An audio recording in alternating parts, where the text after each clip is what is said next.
रोज बेंगलुरु में एक जदीद centralised command and control centre यानी CCC का आगाज किया है ताकि रियासत भर में इमरजेंसी एम्बुलेंस खिदमात को मजीद तेज और मौसर बनाया जा सके। वजीर आला सिद्धरामैया ने इस नए मरकज का इफ्तिताह किया।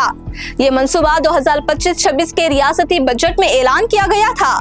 इस इक़दाम के जरिए हुकूमत ने 2008 से जारी 108 एम्बुलेंस सर्विस के पब्लिक प्राइवेट पार्टनरशिप मॉडल से हटकर मुकम्मल सरकारी निज़ाम मुतारिफ कराया है।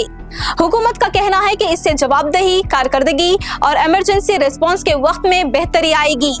हुकाम के मुताबिक इस CCC के तहत मुख्तलिफ इमरजेंसी और सेहत खिदमात को एक ही प्लेटफॉर्म से जोड़ा गया है। इनमें 108 आरोग्य कवचा ambulances, 104 Arogya Sahayavani, 112 emergency response support system, TeleMANAS 14416, e Sanjeevani women's helpline 181 and child helpline 1098 शामिल हैं। इस तरह एक मुत्तहिदा इमरजेंसी रिस्पॉन्स नेटवर्क तैयार किया गया है।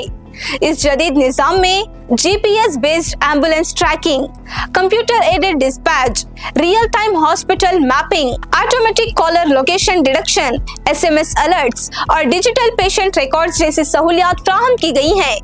हुकाम ने बताया कि इस सिस्टम के जरिए एम्बुलेंस और कंट्रोल सेंटर के दरमियान दो तरफा रब्ता भी मुमकिन होगा, जिससे इमरजेंसी सूरत हाल में फौरी रब्ता और तेज कार्रवाई मुमकिन हो सकेगी। ये निज़ाम CDAC NG ERSS V2.0 platform पर तैयार किया गया है।